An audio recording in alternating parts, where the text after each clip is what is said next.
ಇದು ಟುಂಟುನ್ ಮೋಸಿ the famous cartoon character ಎಲ್ಲರಿಗೂ ಗೊತ್ತಿರೋದು. ಮತ್ತೆ ಇವರ ಹೆಸರು ಉಮಾದೇವಿ, ನಿಮ್ಮ ನಗುವಿನ ಹಿಂದಿನ real legend, India's first female comedian, ಯಾರಿಗೂ ಗೊತ್ತಿಲ್ದಿರೋದು. ಆದ್ರೆ ಪ್ರಪಂಚನ ನಗಿಸುವ ಉಮಾದೇವಿ ಅವರ ಲೈಫ್ ಸ್ಟೋರಿ ಯಾವುದೇ ಟ್ರೆಜಿಡಿಗಿಂತ ಕಮ್ಮಿ ಏನಿಲ್ಲ. ಇವರು ಸಣ್ಣವರಿದ್ದಾಗಲೂ ಇವರ ಇಡೀ ಫ್ಯಾಮಿಲಿಯ ಮರ್ಡರ್ ಆಗುತ್ತೆ.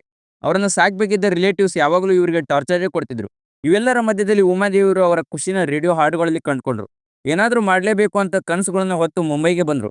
ಮ್ಯೂಸಿಕ್ ಡೈರೆಕ್ಟರ್ ನೌಶಾದ್ ಅಲಿ ಅವರಿಗೆ, ನೀವು ನನ್ನ ಆಡಿಷನ್ ತಗೊಳ್ದಿದ್ರೆ ಸಮುದ್ರಕ್ಕೆ ಹಾರಿಬಿಡ್ತೀನಿ ಅಂತ ಬೆದರಿಕೆ ಹಾಕಿ ಆಡಿಷನ್ ಕೊಟ್ಟರು. ನೌಶಾದ್ ಅಲಿ ಅವರು ಉಮಾದೇವರ ಪರ್ಫಾರ್ಮೆನ್ಸ್ ಇಂದ ಇಂಪ್ರೆಸ್ ಆಗಿ ಫಸ್ಟ್ ಸಾಂಗ್ ನ ಆಫರ್ ಮಾಡಿದ್ರು. ಅದು ಸೂಪರ್ ಹಿಟ್ ಆಗ್ತಿದ್ದಂತೆ ಉಮಾದೇವರು ಹಿಂದಿ ಸಿನಿಮಾಗಳಿಗೆ 45 ಸಾಂಗ್ಸ್ ನ ಹಾಡಿದ್ರು. ಆಮೇಲೆ ಅವರ ಆಕ್ಟಿಂಗ್ ಜರ್ನಿ ಸ್ಟಾರ್ಟ್ ಆಯ್ತು. ಅವರ ಕಾಮಿಡಿ ಟೈಮಿಂಗ್ ನೋಡಿ ಲೆಜೆಂಡರಿ ಆಕ್ಟರ್ ದಿಲೀಪ್ ಕುಮಾರ್ ಅವರು ಉಮಾದೇವಿಯವರಿಗೆ ಟುಂಟುನ್ ಅಂತ ಹೆಸರು ಕೊಟ್ಟರು. Total 200 films, iconic roles, but ಅವರ ಕಾಂಟ್ರಿಬ್ಯೂಷನ್ಗೆ ಇಲ್ಲಿವರೆಗೂ ಒಂದು ಅವಾರ್ಡು ಸಿಕ್ಕಿಲ್ಲ. ಅವಾರ್ಡ್ ಬಿಡಿ, ಅವರ ಡೆತ್ ಆದಾಗ ಮೆಡಿಕಲ್ ಹೆಲ್ಪ್ ಅಫೋರ್ಡ್ ಮಾಡೋಷ್ಟು ದುಡ್ಡು ಇರಲಿಲ್ಲ. ಟುಂಟುನ್ ಮೂಸಿ ಕೇವಲ ಒಂದು ಕಾರ್ಟೂನ್ ಕ್ಯಾರೆಕ್ಟರ್ ಅಲ್ಲ, ಅದರಲ್ಲಿ ಲೈಫ್ ಎಷ್ಟೇ ಪೇನ್ಫುಲ್ ಇದ್ರೂ ನಕ್ಕು ನಗಿಸಿದ ಉಮಾದೇವಿಯವರ ಲೆಗೆಸಿ ಇದೆ.